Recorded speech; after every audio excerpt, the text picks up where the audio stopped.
बिस्मिल्लाहिर्रहमानिर्रहीम।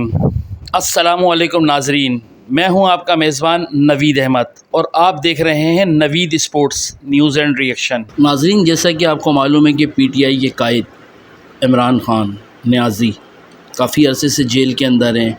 दुनिया ने उनके लिए कोशिश करी, कुछ का कहना था कि डोनाल्ड ट्रंप आएंगे तो वो उनकी रिहाई पक्की है क्योंकि वो उनके जिगरी दोस्त हैं।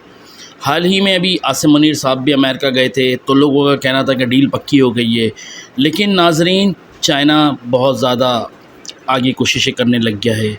समझ नहीं आ रही कि क्या वजह है। चाइना का एकदम रुझान इमरान खान की तरफ कैसे आ गया। हाल ही में ये सुनने में आया है कि उनके बहुत सारे चाइनीज़ रहनुमा जेल में भी उनसे मिलने गए। आइए नाजरीन, इंडियन मीडिया का क्या रिएक्शन है, चलते हैं वीडियो की जानिब और देखते हैं कि क्या है और इमरान खान की रिहाई कब तक पक्की होगी। क्या कुछ चेंज आने वाला है हुकूमत के अंदर? वीडियो की जानिब चलते हैं। पंकज जी, खबर ये मिल रही है कि इमरान के समर्थकों से मुलाकात की जा रही है चीन के कुछ लोगों की तरफ से जो अच्छी पोजीशंस पर हैं। फिर मैं आपका फेसबुक पोस्ट पढ़ रही थी, उसमें आपने भी लिखा है कि कहीं ना कहीं हो सकता है चीन अब इंटरेस्ट ले रहा हो और इमरान को जेल से रिहा कराने में भी चीन भूमिका निभा दे। सबसे पहले तो बताइए इस खबर का आधार क्या है? देखिए, सबसे बड़ी बात यह है कि चीन का स्वार्थ क्या है और चीन क्यों ऐसा करेगा, इमरान खान को क्यों रिहा कराएगा। तो स्वार्थ यह है कि अभी पाकिस्तान में जो मौजूदा सरकार चल रही है असीम मुनीर की, शहबाज शरीफ के बारे में बार बार बोलता हूं कि वो तो बस ऐसे ही प्यादे हैं जिन्हें बैठाया गया है। तो असीम मुनीर अमेरिका के साथ सारा डीलिंग कर रहे हैं। अभी आपने क्रिप्टो करेंसी बिजनेस जो कि ट्रंप खानदान देखता है, पाकिस्तान के साथ जब वो डील हो रहा था तो असीम मुनीर थे। उसके बाद जब अमेरिका बुलाया गया तो असीम मुनीर को बुलाया गया। दो और समझौते हुए हैं पाकिस्तान और अमेरिका के बीच। एक है रेयर अर्थ मिनरल समझौता जो कि बलूचिस्तान प्रांत में निकालने के लिए अमेरिकी कंपनी को वो कॉन्ट्रैक्ट दिया गया है, और एक है सुई, एक जगह है बलूचिस्तान में, वहां सबसे ज्यादा नेचुरल गैस निकलती है। अब उसकी देखरेख का कॉन्ट्रैक्ट जो है वो किसी अमेरिकन कंपनी को देने की बात है। डील शायद हो गई है। अब बलूचिस्तान में चाइना का भी पैसा लगा हुआ है। वो सीपीसी जो कॉरिडोर है ना, वो पूरा खैबर पख्तूनख्वा और पूरा बलूचिस्तान और ग्वादर पोर्ट तक ही है। खैबर पख्तूनख्वा में से तो चाइना को कुछ फायदा हो नहीं सकता था। उसकी नजर थी वही रेयर अर्थ मिनरल्स जो कि बलूचिस्तान में है और वही नेचुरल गैस जिसको वो सीपीसी के जरिए निकालना चाहता था और ग्वादर पोर्ट के जरिए वो दूसरे देशों में भेजना चाहता था। अब जो मौजूदा सरकार है वो तो अमेरिका के साथ डील कर ली।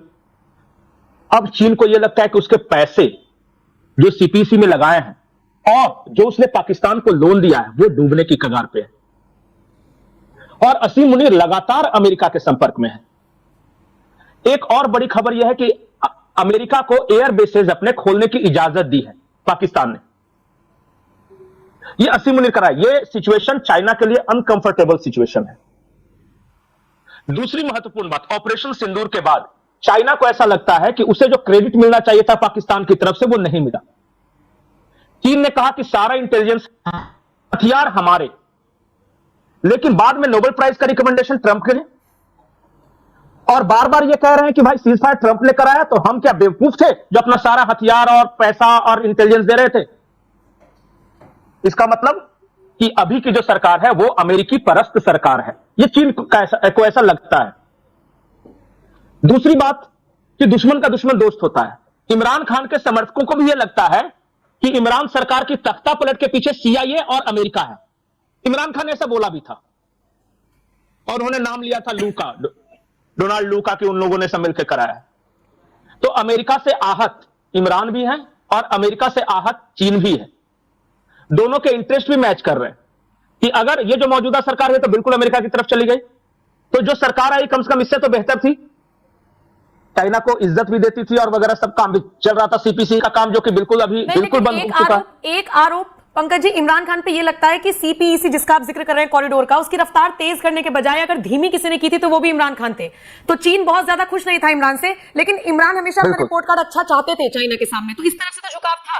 उस तरफ से झुकाव का कारण सिर्फ एक यही है कि अमेरिका से नजदीकी पड़ रही है पाकिस्तान की। और इमरान खान के साथ एक समस्या थी कि उनकी पूरी राजनीति खैबर पख्तूनख्वा की राजनीति थी। सरकार भी पहली बार बनाया था तो खैबर पख्तूनख्वा में बनाया था, और वहां के जो पश्तून थे वो जो है नहीं चाहते थे सीपीसी। तो ये बैलेंस बना रहे थे दोनों को, मतलब कि मेरे वोटर भी खुश रहे और मेरा मालिक भी खुश रहे, चाइना। इस वजह से थोड़ी सी स्लो रफ्तार हुई थी पर काम चल रहा था। इनमें एक इंटरेस्टिंग बात और है। कि मैं बार बार जिक्र कर रहा हूं या तो असीम मुनीर का जिक्र कर रहा हूं या इमरान खान का जिक्र कर रहा हूं, जबकि पाकिस्तान की सरकार तो शहबाज शरीफ की सरकार है ना। नहीं, लेकिन दुनिया जानती है ना, कहने प्रधानमंत्री- मात्र के लिए, कहने मात्र के लिए। यही तो शहबाज शरीफ का दुख है कि सिर्फ कहने मात्र के लिए और ये वो है। दुख खत्म काहे नहीं होता बे, ये वाली स्थिति है शहबाज के लिए। अब शहबाज शरीफ और बिलावल भुट्टो, ये दोनों की पार्टी है, पीपीपी है और एक मुस्लिम लीग नवाज है। इन्होंने कहा कि भैया सरकार तो हम दोनों ने मिलकर चलाई, और जहां तारीफ होती है वहां तो असीम मुनीर को मिल जाती है, और जहां गालियां पड़नी होती है अर्थव्यवस्था के फ्रंट पर, बेरोजगारी के फ्रंट पर, या पानी की वाटर क्राइसिस हो, उसमें वो हमारे हिस्से आती है। तो सिचुएशन बदलना चाहिए ये। तो वो कैसे बदले? वो उन्होंने पहले रणनीति ये बनाई कि हम असीम मुनीर से भी ज्यादा पाकिस्तान परस्त खुद को दिखाएंगे, और उन्होंने भाषण देने शुरू कर दिए कि हम भारत के साथ इंशाल्लाह जंग छेड़ेंगे और 6 के 6 दरिया का पानी लेके आएंगे। ये अपने वोटरों को खुश करने के लिए था। अब वो दरिया का पानी भी नहीं आया और इंशाल्लाह जंग भी नहीं छिड़ा, और भारत ने कोई प्रतिक्रिया भी नहीं दी।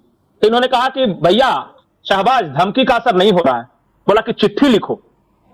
4 चिट्ठियां लगातार लिखी गई शहबाज शरीफ की ओर से भारत को कि इंडस वाटर ट्रीटी पे हमें बातचीत करना चाहिए, आपका ये वगैरह वगैरह। भारत ने उसका जवाब तक नहीं दिया।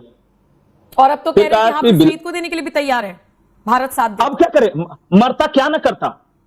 अब धमकी का असर नहीं, चिट्ठी का असर नहीं। फिर उन्होंने कहा कि अगर आतंकवादियों को भारत को सौंप दे तो शायद भारत का स्टैंड थोड़ा सॉफ्ट होगा। तो उन्होंने अल जजीरा को एक इंटरव्यू दिया है बिलावल भुट्टो ने, और उसमें उन्होंने कहा कि भारत अगर चाहता है तो हाफिज सईद और मसूद अजहर को सौंपने के लिए तैयार है। भारत ने इस पर भी रिएक्शन नहीं दिया। भारत करे उन 2 बुढ़ों को लेकर अब करेंगे हम क्या, सिर्फ यहां खर्चा बढ़ाएंगे। पीओके के बारे में बात करो तो शायद हो सकती है, तुम पीओके दो, हम पानी देते हैं। अब ये समझिए कि कैच 22 सिचुएशन है। अगर पीओके के बारे में कुछ बात करते हैं बिलावल, तो वहां उनकी कंस्टिट्यूएंसी नाराज, असीम मुनीर सत्ता में आ जाएंगे। और अगर नहीं बात करते हैं तो पानी नहीं मिलेगा। सिंध की राजनीति करते हैं बिलावल, और सिंध में सबसे ज्यादा वाटर क्राइसिस है। तो कुल मिलाकर कहानी का सारांश यह है कि चाइना इमरान के पीछे ताकत लगाने वाला है और अमेरिका असीम मुनीर के पीछे, और ये दोनों पेंडुलम बीच में लटक के झूल रहे हैं। अब ये दोनों हाथ पांव मार रहे हैं, छटपटा रहे हैं। अमेरिका का तो सिर्फ इतना इन्वॉल्वमेंट है कि उसे वहां पर एयरबेस अगर मान लीजिए अपना तैयार करना है, या जैसे आप बता रहे थे कि परमिशन दे दी है, या अपने हथियार मार्केट को और ज्यादा बढ़ाना है। अमेरिका का तो सिर्फ इतना इंटरेस्ट हो सकता है ना। लेकिन अगर चाइना अमेरिका के पीछे पड़ता है, उन्हें जेल से रिहा कराने के लिए पीछे पड़ता है, उनको वापस सत्ता में लाने के लिए मेहनत करता है, तो ये अस्थिरता की भावना नहीं पैदा होगी पाकिस्तान में। और अगर अस्थिरता पाकिस्तान में बढ़ेगी तो फिर ढाक के 3-5 सीपीईसी कॉरिडोर पर इफेक्ट पड़ेगा, जो चाइना का ड्रीम प्रोजेक्ट है। बिल्कुल अस्थिरता नहीं होगी। कैसे? चाइना का कैलकुलेशन क्या है कि असीम मुनीर होने वाला है रिटायर, और वो अपने रिटायरमेंट प्लान पे काम कर रहा है। ये सारी डील्स जो है ना, जितना अच्छा जा सके, जितना माल बटोर सकते हो बटोर लो अंतिम के 3-4 महीने में, और उसके बाद सेटल तो होना है यूरोप या अमेरिका में ही कहीं, तो वो तो रहेगा नहीं। दूसरी बात, शहबाज और बिलावल उस वक्त तक इतने बदनाम हो चुके होंगे अगले 4-5 महीने में कि इनको तो आज भी कोई नहीं पूछ रहा, और उस वक्त तो और खराब सिचुएशन होगी। तो उस वक्त एक राइजिंग लॉयन और एक चेहरा बनके इनको पीआर के माध्यम से, चाइनीज पीआर एजेंसियां बहुत एक्टिव है पाकिस्तान में, और वहां के मीडिया वगैरह में भी इनका बहुत इन्वेस्टमेंट है।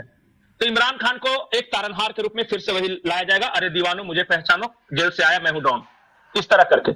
वहां बकायदा ये गाने बजते हैं, मैं मजाक नहीं कर रहा हूं। तो उस वक्त इन्हें प्रोजेक्ट किया जाएगा इस तरह से। ये प्लान है चाइना का। अमेरिका का प्लान यह है कि मेरे इंटरेस्ट सुरक्षित रहने चाहिए, इसलिए अमेरिकी समर्थित सरकार वहां पर रहनी चाहिए।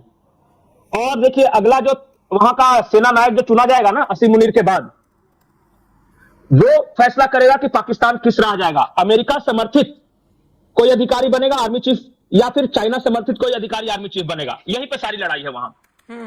ठीक है। और मैं आज भविष्यवाणी कर रहा हूं कि आने वाले वक्त में शहबाज शरीफ और बिलावल भुट्टो दोनों पाकिस्तान छोड़ के जाएंगे, और असीम मुनीर को तो जाना ही है रिटायरमेंट के बाद, क्योंकि नवाज शरीफ जो है वो भी शहबाज शरीफ से नाराज है।